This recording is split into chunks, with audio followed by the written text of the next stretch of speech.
Mark 16:22. அப்பொழுது பேதுரு அவரை தனியே அழைத்து கொண்டு போய், ஆண்டவரே, இது உமக்கு நேரிடக்கூடாதே, இது உமக்கு சம்பவிப்பதில்லை என்று அவரை கடிந்து கொள்ள தொடங்கினான். அடுத்தது இன்னொரு வசனம் அழகாக சொல்லுது, கவனிங்க. அவரோ திரும்பி பேதுருவை பார்த்து, கொஞ்சம் பக்கத்தில் இருக்கவங்கள திரும்பி பாருங்க. பக்கத்தில் இருக்கவங்கள திரும்பி பார்த்தீங்களா? அதே மாதிரி பேதுரு பக்கத்தில் இருக்காரு. இப்போ இயேசு என்ன பண்ணுறாராம்? அப்பொழுது அவரோ பேதுருவை திரும்பி பார்த்து, எனக்கு பின்னாக போ சாத்தானே, நீ எனக்கு இடரலாய் இருக்கிறாய், தேவனுக்கு ஏற்றவைகளை சிந்தியாமல் மனுஷனுக்கு ஏற்றவைகளை சிந்திக்கிறாய் என்றார். இப்போ மேட்டர் என்னன்னா, பேதுரு யாருன்னு கேட்டோன்னா டப்புன்னு பதில் சொல்லிட்டீங்க. என்னன்னு சொன்னீங்க? பேதுரு இயேசுவோட 12 சீஷர்களில் மிக முக்கியமான முதன்மையான ஒரு சீஷர். இப்போ இயேசு தன்னுடைய சீஷனையே பார்த்து, எனக்கு பின்னால் போ சாத்தானே, எப்படி இருக்கும் பேதுருக்கு? இப்போ பொதுவாக நல்லா புரிஞ்சுக்கணும், இங்கே பேதுரு இயேசுவை அறியாதவன் அல்ல, இயேசுவை விசுவாசிக்காதவன் அல்ல, இயேசுவை நேசிக்கிறவன், அவர் தேவனுடைய குமாரனாகிய கிறிஸ்துன்னு சொன்னவன். அப்போ இயேசுவை அவன் நன்கு அறிந்து இருந்தும் இயேசு அவனை பார்த்து சொல்கிற வார்த்தை என்ன தெரியுமா? எனக்கு பின்னாடி போ சாத்தானே. இப்போ நமக்கு பேதுருவை திட்டாரு, இல்லை பேதுருவை சொல்லிட்டாரு, பேதுருவை பிசாசுன்ட்டாரு அப்படின்னு நம்ம மைண்ட் என்ன பண்ணோம்? வேலை செய்யும். பைபிளில் அப்படி தானே வசனம் இருக்குது. திரும்பி பார்த்து பேதுருவை நோக்கி என்ன பண்ணிட்டாரு? எனக்கு பின்னால் போ சாத்தானே. இப்போ மேட்டர் என்னன்னா, எல்லா மனிதர்களுக்கும் வெளியரங்கமான சரீர ரீதியான ஒரு மனுஷன் இருக்கிறான், உள்ளுக்குள்ள உள்ளான மனுஷன் ஒருத்தவன் இருக்கிறான். இப்போது இங்கே இயேசு பேதுருவை பார்த்து சொன்னது, பேதுருவை காயப்படுத்தவோ, பேதுருவை குற்றப்படுத்தவோ, பேதுருவை இழிவுபடுத்தவோ அல்ல. அப்போ யாருங்க அப்படின்னா, பேதுருக்குள்ள கிரியை செய்கிற ஆவியை கடிஞ்சு தான் என்ன பண்ணுறாரு? புரிஞ்சிச்சா? இன்னைக்கு நீங்கள் எல்லோருமே நல்லவர்கள், நீங்கள் எல்லோருமே இயேசுவோட பிள்ளைங்க, நீங்கள் எல்லாமே விசுவாச பிள்ளைங்க, உண்மைதானே? அதில் ஏதாவது சந்தேகம் இருக்கா? உண்மையாலுமே நீங்களாம் தங்கமானவங்க, ரொம்ப நல்லவங்க, நீங்கள் ஆண்டவர் ஏற்று இருக்கிறீங்க, நீங்கள் பரிசுத்தவான்கள், நீதிமான்கள், உத்தமர்கள், உண்மை உள்ளவர்கள். ஆனால் அப்படிப்பட்ட உங்களுக்குள்ள சில நேரங்களில் பிசாசு தன்னுடைய சிந்தனையை கொண்டு உள்ளே வருவான். நான் சொல்கிறது புரியுதா? தன்னுடைய சிந்தனையை கொண்டு வந்து உங்கள் தேவ சித்தத்தின்படி உங்களை நடக்க விடாமல், உங்கள் வாழ்க்கையை தன் சுய சித்தத்தின்படி வாழ வச்சு உங்களை விழப்பண்ணுவது தான் பிசாசோட வேலை. இங்கே சாத்தானேன்னு திட்டினார் ஆண்டவர், பேதுருவை திட்டல, பேதுருக்குள்ள கிரியை செய்த சாத்தானே. ஆமென். சொல்கிறது புரியுதா? அப்போ தேவ பிள்ளையாகவே இருந்தாலும் அவனுக்குள்ள பிசாசானவன் வந்து அவங்கள வஞ்சிக்க முடியுன்றதுக்கு இதுவே ஒரு உதாரணம். அப்போ நான் ஆண்டவருடைய பிள்ளை, நான் பிசாசை ஏற்று ஜெயிச்சிருவேன், நான் யுத்தம் பண்ணுவேன், உண்மைதான். ஆனால் பிசாசானவன் வஞ்சித்திராதபடி ஜாக்கிரதையாக இருக்க வேண்டியதும் தேவ பிள்ளைகளுடைய கடமை. எப்படி? இன்றைக்கி என்ன 9 மணிக்கு ஆராதனை, 9 மணிக்கு போயே ஆகணுமா? ஒரு 10 நிமிஷம் லேட்டாக போனால் நான் குடிமூழ்கிற போதா? நீங்கள் நல்லவங்க, நீங்கள் நல்லவங்க. ஆனால் அந்த ஒரு எண்ணத்தை கொண்டுட்டான் பாருங்க, அதுதான் பிசாசோட தந்திரம். நான் சொல்கிறது புரியுதா? நான் ஆண்டவரோட பிள்ளை தான், என்ன இன்னைக்கு டக்குன்னு கோவப்பட்டு கெட்ட வார்த்தை சொல்லி திட்டிவிட்டேன், பக்கத்து வீட்டுக்காரனுக்கு எனக்கு சண்டை, நானும் ரொம்ப பொறுமையாக இருந்து எவ்வளோ தான் பொறுமையாக இருக்கிறது, என்னையே அறியாமல் கெட்ட வார்த்தைகள்லாம் சொல்லி திட்டேன். நீங்கள் ரொம்ப நல்லவங்க, ஆனால் உங்களுக்குள்ள கோவத்தை கொண்டு வந்துட்டான், கோவத்தை கொண்டு வந்து வார்த்தைகளை தாறுமாறாக்கிட்டான், தேவ பிரசனத்தை இழக்க வச்சுட்டான். அதுதான் அவனுடைய தந்திரம். நீங்கள் நல்லவங்க, நான் கிண்டல் பண்ணலை, உண்மையாகவே சொல்கிறேன், நீங்கள் ரொம்ப நல்லவங்க. ஐயா நீங்கள் ரொம்ப நல்லவங்க ஐயா, நீங்கள் ரொம்ப அன்பானவங்க, நீங்கள் ஆண்டவருடைய பிள்ளை, நீங்கள் மன்னிக்கிறவங்க, நீங்கள் யாராவது கஷ்டப்பட்ட இறக்கம் ஆண்டவருடைய இருதயம் உங்களுக்குள்ளே இருக்குது.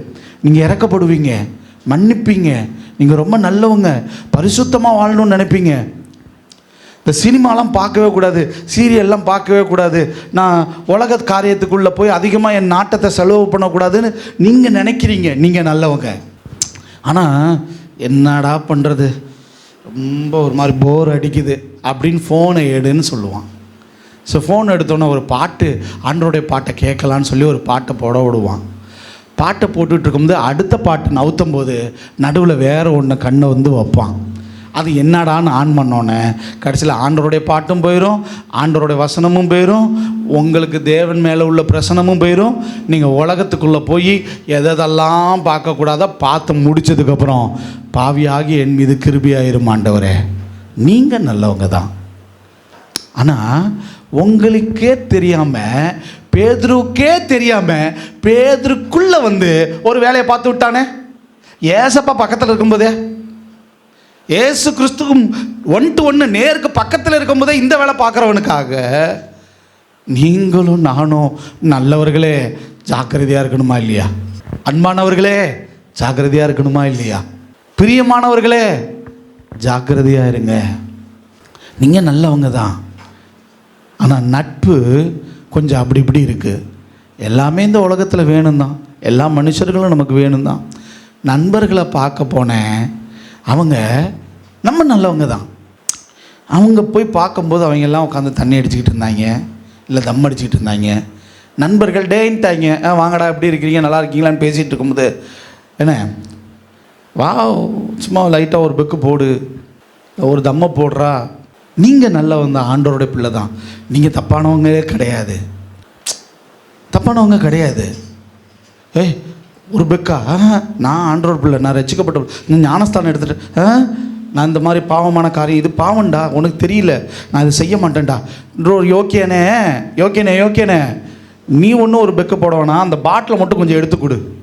தப்பறா, இதெல்லாம் வேணாம், இந்த பாட்டிலை எடுத்து கொடுக்குறதோடு நிறுத்திக்கணும். மேற்கொண்டு என்னை என்ன பண்ணக்கூடாது, உங்கள் கதைக்கெல்லாம் கூப்பிடக்கூடாது. இந்த பாட்டில் அதை தொட்டு அதை எடுத்து அவங்க கையில் கொடுத்த, டே மாப்பிள்ளை என்ன பண்ணாலும் இது திறக்க மாட்டேதுரா, கொஞ்சம் திறந்துக்க விடுறான். நம்ம நல்லவங்க தான், நல்ல பிள்ளை தான், சரக்கு நமக்குள்ளே போகவே இல்லை.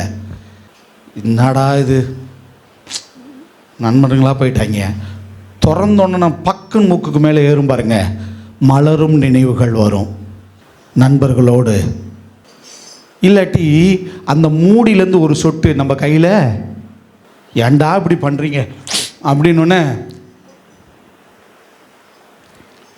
உள்ள வந்துட்டானே.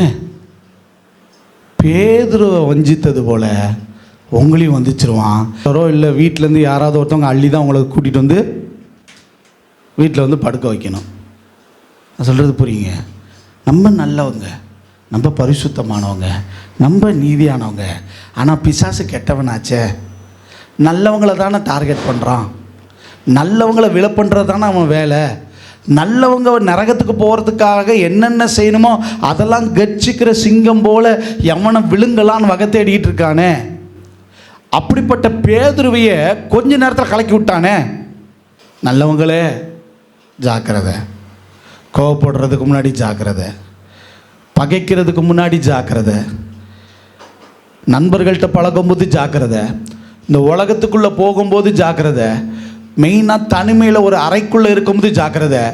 அதை விட ரொம்ப முக்கியம், செல்ஃபோன் உங்கள் கையில் இருந்தால் ஜாக்கிரதை. என் பிள்ளை ரொம்ப நல்லவன், வீட்டை விட்டு எங்கேயுமே போக மாட்டான், அவன் உண்டு, அவன் வேலை உண்டு, அவன் ரூமை விட்டே வெளியில் வரமாட்டான். ரூமுக்குள்ளே அவன் எதை பார்த்துக்கிட்டு இருக்கான்னு என்னத்தை தெரியும். பெற்றவர்களே ஜாக்கிரதை. இப்போ நம்ம நல்லவங்க தான், நமக்கு இயேசு வேணும் தான், நமக்கு பரலோகம் வேணும் தான், நான் நரகத்துக்கு போயிடக்கூடாது தான், எல்லாம் எனக்கு தெரியும்யா. அதை தாண்டி ஒருத்தவன் உள்ளே வந்து உங்களை தந்திரமாக வஞ்சிப்பான். அவனுடைய வஞ்சனைக்கு ஆளாகி விடாதபடி, மோசம் போயிடாதபடி ஜாக்கிரதையாக இருங்க, ஜாக்கிரதையாக இருங்க, ஜாக்கிரதையாக இருங்க, ஜாக்கிரதையாக இருங்க. அதுக்காக தான் நீங்கள் பிசாசுக்கு எதிர்த்து நில்லுங்கள். யாருக்கு எதிர்த்து நிற்கணும்?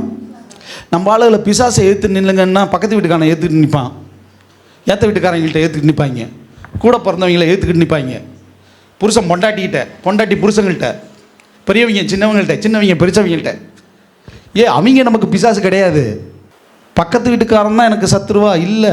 கால ஆட்களோடு யுத்தம் பண்ண ஆண்டவர் உங்களை எண்ணி அழைக்கலையா, பிசாசை ஏற்று யுத்தம் பண்ண அழைச்சிருக்கிறாரு. பிசாசினுடைய தந்திரங்களுக்கு எதிர்த்து நில்லுங்க. ஆமென். அப்போ பிசாசுக்கு எதிர்த்து நில்லுங்கள்னு தொடர்ச்சியாக ஞாயிற்றுக்கிழமை நம்ம என்ன பண்ணிகிட்ருக்குறோம், பிரசங்கம் பண்ணிகிட்ருக்குறோம். 7 பாகமாக பிரித்து அமைச்சிருக்கிறோம். அதில் பிசாசினுடைய நாமங்கள் என்னன்றத இன்றைக்கி நம்ம மோசம் போகிறோம்னா பல விதத்தில். இப்போ எனக்கும் தம்பி கிங்ஸ்லி பிரதர் 2 பேரும் நாங்கள் இப்போ என்ன பண்ணுறோம், கத்தி சண்டை போடுறோம். சரியா? இந்த பக்கம் கத்தி வச்சாச்சு, அங்கேயும் கத்தி வச்சாச்சு. 2 பேரும் கத்தி போட்டு சண்டை என்ன பண்ணிகிட்டு இருக்கோம், போட்டுட்ருக்கோம். ஏத்தாப்பில் திடீர்னு நான் காணாமல் போயிட்டேன். கிங்ஸ்லி தம்பி மட்டும் கத்தியை வச்சுக்கிட்டு இப்படி கத்தி சண்டை போட்டு இருந்தால் ஏதாவது பிரயோஜனம் இருக்கா? பிரயோஜனம் இருக்கா? அப்போ சிலம்பம் பண்ணும்போது கூட கரெக்டாக பண்ணணும் தானே? நான் சொல்கிறது புரியுதா? சிலங்க ஆகாயத்தை நோக்கி சிலம்பம் பண்ணிக்கிட்டு இருக்காங்க. எதுக்கடா பண்ணுற? ஒரு பிரயோஜனமும் இல்லையே. நம்ம வாழ்க்கையில் இந்த பேதுருவை சாத்தான் வஞ்சித்தான் பார்த்தீங்களா? அதே மாதிரி இங்கே இருக்கிற ஒவ்வொரு ஏன் பாஸ்டருக்கும் அது நடக்கும். யாருக்கு? பிசாசு யாரையும் விட்டு வைக்க மாட்டான்.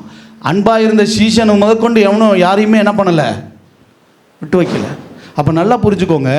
இப்போ இந்த பிசாசு உங்களுக்குள்ளே தந்திரமாக உங்கள் தேவ பிரசனத்தை, தேவனுக்கு கீழ்ப்படுகிற அந்த ஸ்தானத்தை, அந்த மரியாதையை, அந்த பயபக்தியை, அந்த நடுக்கத்தை, அந்த உணர்வை, அந்த தியாகத்தை, அந்த அர்ப்பணிப்பை, வைராக்கியத்தை குலைக்கிறான் பார்த்தீங்களா? எப்படி குலைப்பானா? பல விதங்களில் குலைப்பான். இப்போ உங்களுக்கு ஒரு எதிரி இருக்கானா, இவன் தான் உங்கள் எதிரினா இவன் எப்படி தாக்குவான்னு உங்களுக்கு தெரியும். நான் சொல்கிறது புரியுதா?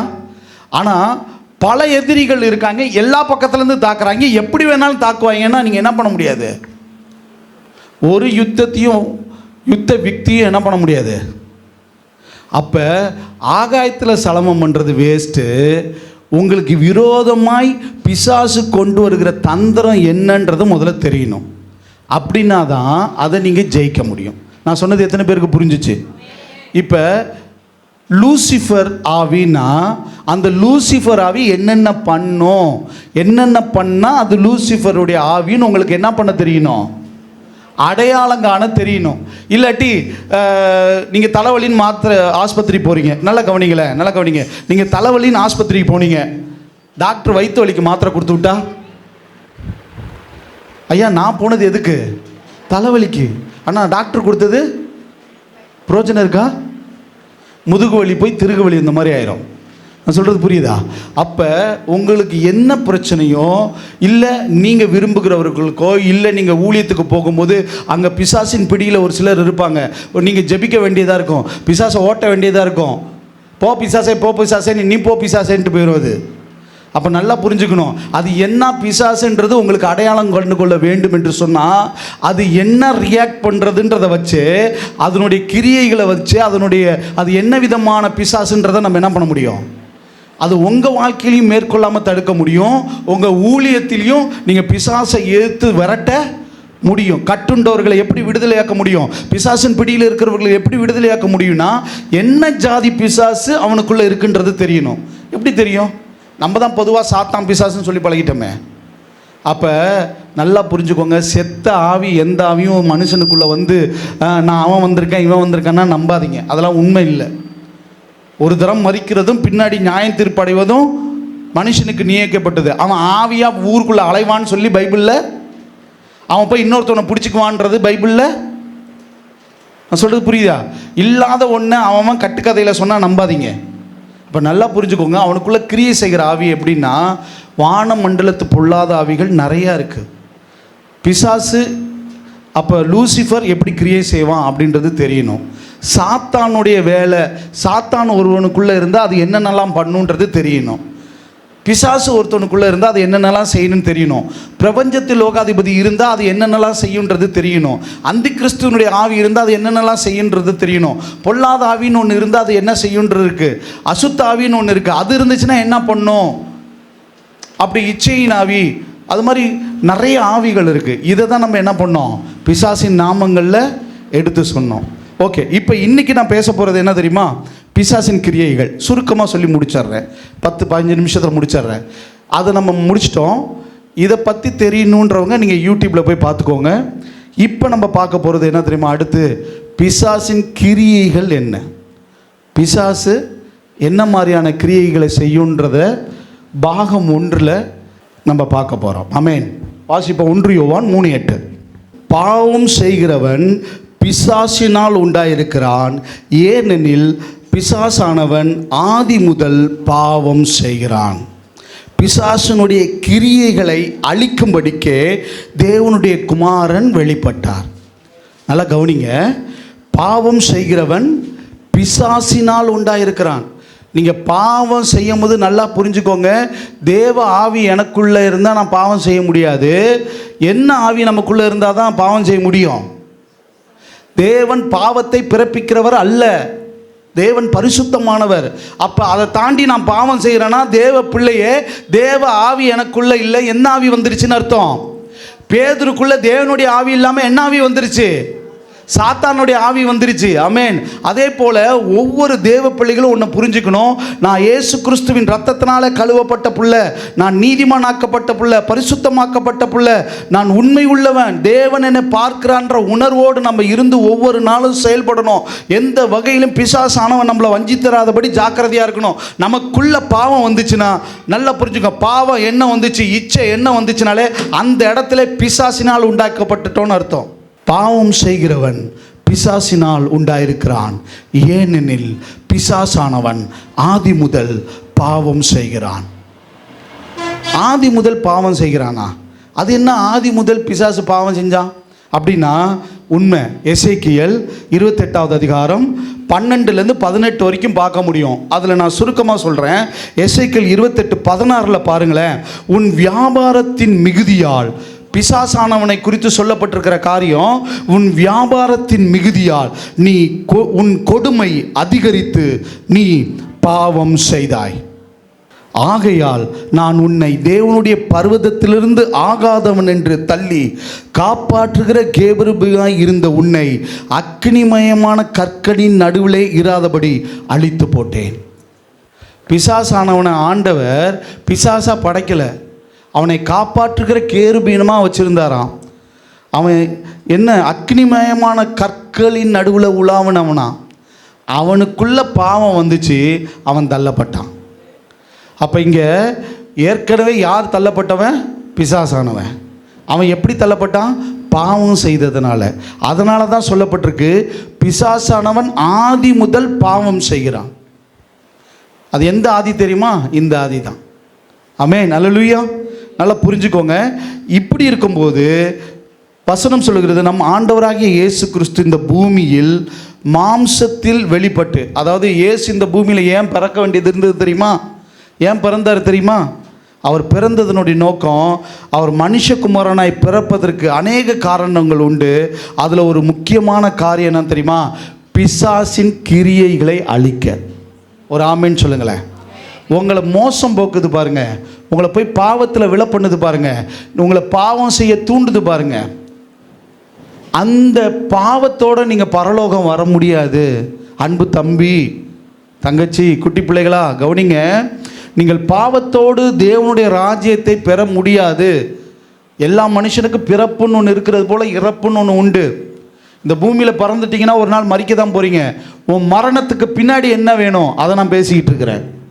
நீ இந்த பூமியில் 100 வருஷம் வாழ, இல்லை 200 வருஷம் வாழுங்க, இல்லை 50 வருஷம் வாழுங்க. ஆனால் வசனம் சொல்லுது மனுஷனுடைய வாழ்க்கை புல்லுக்கு ஒப்பாக இருக்குது. நாளைக்கு உயிரோடு இருப்போமான்னு நிரந்தரம் கிடையாது. ஆமென். அல்லேலூயா. அப்போ நிரந்தரம் இல்லாத வாழ்க்கை. பைக் எடுத்துகிட்டு நல்லா தான் போகிறாங்க, திரும்பி வந்து சேர்றாங்களான்னு டவுட்டு தான். வாழ்க்கை அப்படி இருக்குது. நான் உண்மையாக பேசுகிறேன்ப்பா. சாயந்தரம் 6 மணி வரைக்கும் நின்று பேசிக்கிட்டு இருந்தாலும் அடுத்த நாள் காலைல பார்க்கும்போது அவர் செத்துட்டாருங்கன்றாங்க. அவர் பாடி கண்ணுக்கு முன்னாடியே போயிட்டுருக்கு இதே ஊருக்குள்ளே. நிரந்தரம் இல்லாத வாழ்க்கை, அழிவுள்ள வாழ்க்கை இது. ஆனால் அழியாத வாழ்க்கை ஒன்று இருக்குது. அது எப்போ தெரியுமா? உங்கள் மரணத்துக்கு பிறகு. அந்த நித்திய வாழ்க்கைக்காக பேசிக்கிட்டு இருக்கிறேன். அமேன். பாவத்தோடு பரலோகத்துக்கு போக முடியாது. அமேன். அந்த பாவத்திலிருந்து நம்ம தப்பித்து கொள்ள ஒரே வழி என்ன தெரியுமா? அதற்காக தான் ஆண்டவராகிய இயேசு கிறிஸ்து இந்த பூமியில் மனுஷ சாயலாய் வெளிப்பட்டார். அமேன். அல்லேலூயா, அல்லேலூயா. ஏனெனில் இந்த பிசாசின் கிரியைகள் மனுஷனுடைய வாழ்க்கையில் குறுக்கிட்டு மனுஷனை அழிவுக்கு நேராக நடத்துது. எதுக்கு நேராக நடத்துது? நல்லா தான் எல்லாம் போயிட்டுருக்கு, நம்ம ஆண்டவருடைய பிள்ளைங்க தான். ஆனால் இந்த பிசாசு என்ன பண்ணுறான்னு தெரியுமா? உங்கள் வாழ்க்கையில் குறுக்கிட்டு உங்களுக்கு விபச்சாரன்ற எண்ணத்தை, காதல் மோகத்தை, குடி வெறிய, தீங்க, சண்டைய, கோபத்தை, பகைய, பொருளாசைய, மாம்சத்தின் இச்சைய கொண்டு வந்து உங்களை என்ன பண்ணிடுறான் தெரியுமா? உங்களோட பாவத்தில் அழிக்க நினைக்கிறான். அந்த பாவத்திலிருந்து அழிக்கிறதுலேருந்து உங்களை மீட்க தான் தேவன் தம்முடைய சாயலாக வெளிப்பட்டார், மனுஷ சாயலாக வெளிப்பட்டார். ஆமேன். ஒரு அல்லேலூயா சொல்லுங்களேன். கொலோசியர் 2:15 சொல்லப்பட்டிருக்கு, துரைத்தனங்களையும் அதிகாரங்களையும் உரிந்து கொண்டு வெளியரங்கமான கோலமாக்கி அவைகள் மேல் சிலுவையில் வெற்றி சிறந்தாராம். இயேசு எது மேலே வெற்றி சிறந்தார்? ஏன் அவர் பிறந்தார் தெரியுமா? நம்மளாம் வாழ்கிறதுக்காக பிறந்தோம். இயேசு மட்டுமே சிலுவையில் மரிக்கிறதுக்காகவே பிறந்தவர். ஏன்னா மனுகுலத்தின் பாவத்தை போக்க, இந்த பிசாசின் பிடியிலிருந்து மீட்க அவர் சிலுவையில் அறையப்படுவதற்காகவே பிறந்தவர். நம்ம ஏதாவது இடம் வாங்குகிறோம்னா, நிலத்தை கிரயம் பண்ணணும்னா காசு கொடுத்தா அந்த இடத்த என்ன பண்ணுவாங்க? கிரயம் பண்ணுவாங்க. நம்ம பாவத்துக்காக ஒருவர் ரத்தத்தையே கிரயமாக கொடுத்துருக்கிறார். ஆமென், அல்லேலூயா. மரிப்பதற்காகவே பிறந்தவர். ஆமென், அல்லேலூயா. மரணத்தை ஜெயித்தவர். ஆமென். எதில் தெரியுமா? சிலுவையில். ஆமென், அல்லேலூயா. கரங்களை தட்டி கர்த்தருடைய நாமத்தை. ஆமென். அப்போ அவர் எதற்காக இந்த பூமியில் பிறந்தார்னா, துரைத்தனங்களையும் அதிகாரங்களையும் உரிந்து கொள்ள. அதிகாரம் அப்போ யார்கிட்ட இருந்தது அப்படின்னா, ஆதாமும் ஏவாளும் கீழ்ப்படியாமையினால என்னாச்சு தெரியுமா? ஆண்டவர் அவங்களுக்கு கொடுத்த அதிகாரத்தை யார் கைக்கு போயிருச்சு? பிசாசானவன் கைக்கு போயிருச்சு. இப்போ இந்த பிசாசானவனுடைய கையிலிருந்து வாங்கணும்னா 2 வழி இருக்குது, பைபிளில் சொல்லப்பட்டிருக்கு. முதல் அதிகாரம் எது தெரியுமா? வசனம் சொல்லுது, லூக்கா 4வது அதிகாரம் 5வது வசனத்தில், பின்பு பிசாசு அவரை உயர்ந்த மலையின் மேல் கொண்டு போய் உலகத்தின் சகல ராஜ்யத்தையும் காமிச்சிட்டான். மேலே மலையிலேருந்து காமிக்கிறான். இது எல்லாம் இருக்கு பாரு. ஒரு நிமிடத்தில் அவருக்கு காண்பித்து, இவைகள் எல்லாவற்றின் மேலுள்ள அதிகாரத்தையும் இவைகளின் மகிமையையும் உனக்கு தரேன். யார்கிட்ட சொல்கிறான்? இயேசுகிட்ட சொல்கிறான். இது எல்லாவற்றினுடைய அதிகாரத்தையும் மகிமையும் உனக்கு தரேன். இவைகள் எனக்கு ஒப்பு கொடுக்கப்பட்டிருக்கு. எப்படி? மனுஷன் கீழ்ப்படியாமல் பாவம் செஞ்சதுனால. இப்போ எனக்கு இஷ்டமானவனுக்கு இவை கொடுக்கிறேன், நீ என்ன பணிந்து கொண்டால் எல்லாம் உம்முடையதாகும் என்றான். ஒன்று தான் சொல்கிறான். இது எல்லாத்தையும் இயேசு சிலுவையில் ஜெயிச்சு என்ன பண்ணுறாரு? இந்த அதிகாரத்தை வாங்கணும். அதுக்கு முன்னாடியே ஒரு சாய்ஸ், ஒரு வாய்ப்பு. என்ன தெரியுமா? ஒன்றும் இல்லை, கண்ணை மூடி லைட்டாக டக்குன்னு குடிச்சிட்டு எந்திரி, இது எல்லாத்தையும் கொடுத்துட்றேன். ஆமென், அல்லேலூயா, அல்லேலூயா. அப்போ அதிகாரத்தை அவர் குறுக்கு வழியில் பெற்றுக்கொள்ளலை. இன்றைக்கி நம்ம வாழ்க்கையில் குறுக்கு வழியில் முன்னேறதுக்கு தான் யோசிக்கிறோம். எவன் காலை வாரி உள்ள, எவன் காலை குறுக்கு வழி. அவ்வளோ நாள்லாம் எங்களால் பொறுக்க முடியாது. அடுத்த மாதமே நான் பாஸ்டர் ஆகணும், அதுக்கு அடுத்த மாதமே சர்ச்சை வைக்கணும். குறுக்கு வழி வேணாம். ஆமென், அல்லேலூயா, அல்லேலூயா, அல்லேலூயா. நம்ம வாழ்க்கையில் முன்னேறதுக்கு தேவ பிள்ளைகளை எந்த காலத்திலையும், எந்த வேலையாக இருக்கட்டும், படிப்பாக இருக்கட்டும், இல்லை குடும்பமாக இருக்கட்டும், குறுக்கு வழியில் முன்னேறணும்னு நினச்சின்னா நல்லா புரிஞ்சுக்கோங்க, அது நிலைக்காது. ஆண்டவர் அந்த வாய்ப்பை பயன்படுத்தலை. ஆமென். அவர் அதிகாரத்தை பெற்றுக்கொள்ள போகிறார். ஆமென், அல்லேலூயா. அந்த அதிகாரம் அந்த நாட்களிலே கரெக்டாக எல்லா தீர்க்க தரிசனமும் நிறைவேறும்படிக்காக கல்வாரி சிலுவையில் அவர் மரணத்தை எதிர்கொண்டு வெற்றி பெற்றார். ஆமென். குறுக்கு வழியை தேடலை. தம்பிகளா, வாலிப பிராயத்தில் எந்த சூழ்நிலையும் குறுக்கு வழியை என்ன பண்ணாதீங்க. ஆமென், அல்லேலூயா. ஒரு ஆமேன்னு சொல்லுங்களேன். எபிரேயர் 2:14 பார்க்குறோம், மரணத்துக்கு அதிகாரியாகிய பிசாசானவனை தனது மரணத்தினாலே அழித்து விட்டார். கரங்களை தட்டி கர்த்தருடைய நாமத்தை நல்லா புரிஞ்சுக்கோங்க. குனிஞ்சு எந்திரிச்சிருந்தா அந்த அதிகாரம் கிடைச்சிருக்கும். ஆனால் மரணத்துக்கு அதிகாரியாகின பிசாசு. பாவத்தின் சம்பளம் மரணம். நம்ம பாவம் செஞ்சா மரணம் சொல்லப்பட்டிருக்கு பாருங்க. அந்த மரணத்தை உங்களுக்காக எனக்காக கல்வாரி சிலுவையில் அவர் சிந்தி மரித்து அந்த கல்வாரி சிலுவையினாலே ஜெயத்தையும் அதிகாரத்தையும் அவர் பெற்றார். கரங்களை தட்டி கர்த்தருடைய நாமத்தை ஆமென். ஒரு அல்லேலூயா சொல்லுங்களேன். சிலுவையில் வெற்றி சிறந்தார். அது சிலுவையின் மரணத்தினால. ஆமென் அல்லேலூயா. துரைத்தனம் அதிகாரம் இது எல்லாமே சிலுவையின் மரணத்தினால ஆண்டவர் பெற்றுக்கொண்ட ஜெயம். ஆமென். அப்போ பிசாசினுடைய கிரியைகள் அப்படின்னா என்ன தெரியுமா? பாவத்தை கொண்டு வருகிறது. அந்த பாவத்தில் இருந்து நம்மை பாவம் செய்ய தூண்டுகிற அந்த எண்ணத்திலிருந்து நமக்கு விடுதலை அளிக்கிறது தான் அவருடைய ரத்தம். ஆமென் அல்லேலூயா. ஒரு ஆமென் சொல்லுங்களேன். சரி, இந்த பிசாசினுடைய கிரியைகள்னால் பல காரியம் உண்டு. இன்றைக்கி ஒரே ஒரு காரியத்தை சொல்லி முடிச்சிடுறேன் சுருக்கமாக. பல கிரியைகள். அதில் ஒரு கிரியை என்ன தெரியுமா?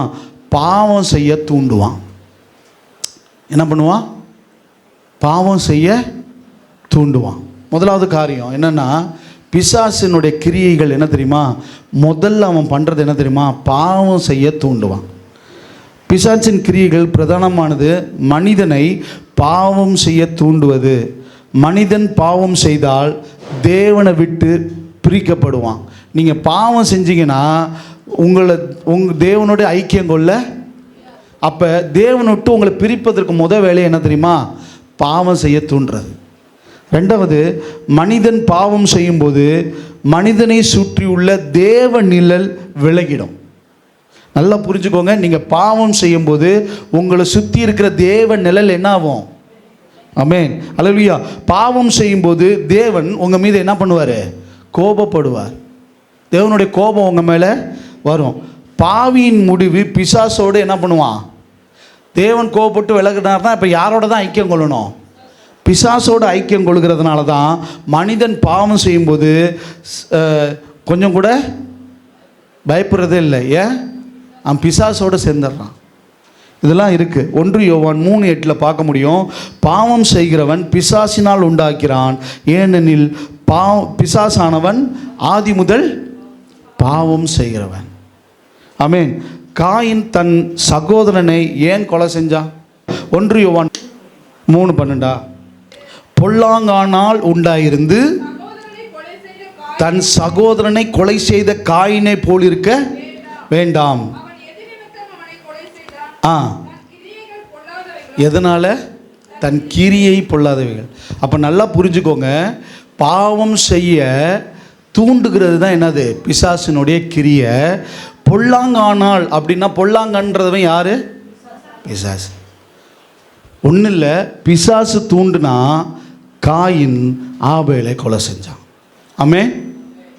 இன்னொன்று யோவான் 13:2 பார்க்க முடியும். யோவான் 13:2 சீமோனின் குமாரனாகிய யூதாஸ் காரியத் அவரை காட்டி கொடுக்கும்படி பிசாசானவன் அவன் இருதயத்தை தூண்டின பின்பு போதும். இங்கே யூதாஸ் காரியத்தை இயேசுவை காட்டி கொடுக்க என்ன பண்ணானா? பிசாசு தூண்டினான். தேவ பிள்ளைகளே நல்லா புரிஞ்சுக்கோங்க. பிசாசினுடைய கிரியைகள் என்னன்னா, முதல் காரியமே பாவம் செய்கிறதுக்கு தூண்டுவான். இங்கே காயினை தூண்டுனா, இந்த இடத்துல யூதாஸ் காரியத்தை தூண்டுனான். அப்போ பிசாசுக்கு எதிர்த்து நிற்கணும்னா நல்லா புரிஞ்சுக்கோங்க. பிசாசின் கிரியைகள் என்னன்றதை அறியணும். முதலாவது அவனுடைய கிரியை பாவத்தை தூண்டுவது. பாவத்தை தூண்டுறதுன்னு என்ன தெரியுமா? பிரசங்கம் பண்ணும்போது சிரிச்சுக்கிட்டு இருக்கிறது என்னது தான்? பிசாசானவன் தேவ பிள்ளைகளுக்குள்ளே இருந்து பாவத்தை தூண்டுறது தான் என்னது? ஆமென் அல்லேலூயா. கேலி பண்ணிகிட்டு இருக்கிறது தான் என்னது? கிண்டல் பண்ணிக்கிட்டு தான் இருக்கிறதெல்லாம் என்னது? பேசிக்கிட்டு இருக்கிறதெல்லாம் என்னது? கவனிக்காமல் இருக்கிறதெல்லாம் என்னது? அற்பமாக இருக்கிறதெல்லாம் என்னது? பிரசங்க நேரத்தில் அதுவும் ஒரு விதமான பாவம். அந்த பாவத்தை தூண்டுற பிசாசுக்கு இடம் கொடுக்காதீங்க, ஜாக்கிரதை. ஒரு ஆமென் சொல்லுங்களேன். ஒரு அல்லேலூயா சொல்லுங்களேன். ஒரு அல்லேலூயா. ஆமென். பாருங்க, 1 யோவான் 3:9 சொல்லப்பட்டிருக்கு, தேவனால் பிறந்த எவனும் பாவம் செய்யான். எத்தனை பேர் தேவனால் பிறந்திருக்கிறீங்க? முழுகி ஞானஸ்தானம் எடுக்கும்போது உடன்படிக்கை கொடுத்துருக்கிறீங்களே, எத்தனை பேர்? நல்ல கையை உயர்த்தி காமிங்க. இப்போ நீங்கள்லாம் தேவனால் பிறந்திருக்கீங்கன்ற ஊர்ஜிதம் இருக்கா? வசனம் சொல்லுது, தேவனால் பிறந்த எவனும் பாவம் செய்யான், ஏனெனில் அவருடைய யாருடைய சத்தமா சொல்லுங்களேன், இயேசுவுடைய வித்து அவர்களுக்குள் தரித்திருக்கிறது. உங்களுக்குள்ள இயேசுவோட வித்து தரித்திருக்கான். இனி பாவம் செய்வீங்க? பாவம் செய்ய தூண்டுகிறவன் பிசாசினுடைய கிரியை. பிசாசோட கிரியையில் மோசம் போகாதபடி ஜாக்கிரதையா இருங்க. இதுதான் இன்னைக்கு பாகம் 1ல் உங்களுக்கு நான் சொல்ல வந்தது. ஆமென், அல்லேலூயா. நீ தொடர்ச்சியாக அடுத்து என்னென்னலாம் பிசாசினுடைய கிரியைகள்னு பேசுவோம். பின்னாடி பிசாசினுடைய நாமங்கள் என்னென்னலாம் பேசணும். இப்போ அடுத்து என்ன பேச போகிறோம்? பிசாசினுடைய கிரியை. கிரியை என்ன தெரியுமா? பாவம் செய்ய தூண்டுறது. ஜாக்கிரதை. ஆமென். 1 கொரிந்தியர் 15:45 சொல்லப்பட்டிருக்கு, பிந்திய ஆதாமாகிய இயேசு உயிர்ப்பிக்கிற ஆவியானவர். அவர் உயிர்ப்பித்திருக்கிறபடினால நீங்கள் மரித்த நிலையில் இருக்கிறவர்கள் அல்ல, பாவத்துக்கு மரித்தவர்கள். ஆமென். கிறிஸ்துவோடு உயிர்ப்பிக்கப்பட்டவர்கள். கரங்களை தட்டி கர்த்தருடைய நாமத்தை அதை மறந்துடாதீங்க. ஆமென், அல்லேலூயா. நீங்கள் மறுபிறவை எடுத்திருக்கிறீங்க. ஆமென். உங்களுக்குள்ள பாவம் இருக்கக்கூடாது. உங்களுக்குள்ள கிறிஸ்துவனுடைய வித்து இருக்குது, அவருடைய வார்த்தை இருக்குது, அவருடைய வசனம் இருக்குது. வார்த்தையால் ஜெயிங்க, வசனத்தினால ஜெயிங்க. நான் சொன்னது போல் எந்த நாமம் கிரியை செய்தோ அந்த நாமத்தை இயேசு கிறிஸ்துவின் நாமத்தில் அவருடைய இரத்தத்தினால ஜெயிங்க. கோவப்படும் போது ஜெயிங்க, யாராவது உங்களை பயக்கும் போது ஜெயிங்க, நீங்கள் யாரையாவது பகைக்கணும்னு தோணும் போது ஜெயிங்க, சமாதானத்தை கெடுக்கும் போது ஜெயிங்க. இப்போ யாராவது ஒருத்தர் உங்களை கோவப்படுத்தும் போது நீங்கள் வசனத்தை சொல்லி உங்கள் இருதயத்தில் அவன் ஆவியில் கட்டுங்க. அந்த ஆவி கிரியை செய்து பாருங்க. இயேசுவின் நாமத்தில் இந்த பகையை கொண்டு வருகிற இந்த ஆவி, ஆமென், இயேசுவின் நாமத்தில் கட்டுங்க. அவங்க பக்கம் திரும்ப மாட்டான். இப்போ அவன் உங்களை கோவப்படுத்தும் போது பொறுமையாக இருந்து திடீர்னு கோவப்படும் போது நீங்கள் கோவப்படுறீங்க பார்த்தீங்களா, அதுதான் பிசாசுக்கு வெற்றி. நீங்கள் கோவப்படாமல் அந்த விட்டு கடந்து போகிறீங்க பார்த்தீங்களா, அதுதான் கிறிஸ்துவுக்கு கிடைச்ச வெற்றி. ஆமென். எது முக்கியம் நீங்களே முடிவு பண்ணிக்கோங்க. உங்களை யாரும் சமாதானத்துக்கு எடுக்க முடியாது, உங்களை யாரும் வஞ்சிக்க முடியாது, நீங்கள் அனுமதிக்கிற வரைக்கும். பிசாசு பண்ணிட்டான், பிசாசு செஞ்சிட்டான் பாஸ்டர், பிசாசு எனக்கு கோவத்தை கொடுத்துட்டான் பாஸ்டர், பிசாசு என்னை இச்சையில் விழ வச்சுட்டான் பாஸ்டர், விபச்சாரத்தில் என்னை விழ வச்சுட்டான் பாஸ்டர், செய்யக்கூடாதுன்னு நினச்சேன், நீங்கள் போய் தண்ணி அடிச்சிட்டேன் பாஸ்டர். பிசாசு நீ இடம் கொடுக்குற வரைக்கும் பிசாசால் பண்ண முடியாது, நீ இடம் கொடுத்தா தான் பண்ண முடியும். அப்போ உங்களுக்குள்ள கிறிஸ்துவின் ஆவி நிரம்பியிருந்தா, பரிசுத்த ஆவியானவர் கிறிஸ்துவின் வித்து உங்களுக்குள்ளே இருந்ததுன்னா நீங்கள் என்ன பண்ண மாட்டீங்க? பிசாசானவனுக்கு ஜாக்கிரதை. அப்படி நாம் எழுந்திருந்து நம்ம கர்த்தருடைய பந்திக்கு நேராக கடந்து செல்வோம். ஆமென், அல்லேலூயா. அப்பொழுது நமக்கும் பிசாசுக்கும் இடையே பெரிய இடைவேளை உண்டாச்சு. எப்படி தெரியுமா? அவர் இந்த பூமியில் நமக்காக பிறந்தது நிமித்தம், நமக்காக அவர் சிலுவையில் மரித்தது இன்னும் மேற்குக்கும் கிழக்குக்கும் எவ்வளோ தூரமோ அவ்வளோ தூரம் நம்மளை விட்டு பாவத்தை விட்டு நிலக்கி போட்டிருக்கிறார். நம்முடைய பாவங்கள் மூடப்பட்டு சமுத்திரத்தின் ஆழத்தில் அவர் என்ன பண்ணியிருக்கிறாரு? அவிழ்த்திருக்கிறார். நம்ம பழைய மூட்டைகளை எல்லாம் தேவன் என்ன பண்ணார்? முதுகுக்கு பின்னாலே எறிந்திருக்கிறார். இவ்விதமாய் பாவம் செய்ய தூண்டும் பிசாசின் கிரியிலிருந்து பூரண விடுதலையே ஆண்டவர் கொடுத்திருக்கிறார். இதெல்லாம் அறிஞ்சிருந்து, இதெல்லாம் புரிஞ்சிருந்து நான் பிசாசானவனால் வஞ்சிக்காதபடி ஜாக்கிரதையாக இருக்கணும். ஆமென். அப்படியே நம்ம கர்த்தருடைய பந்திக்கு நேராக கடந்து செல்வோம்.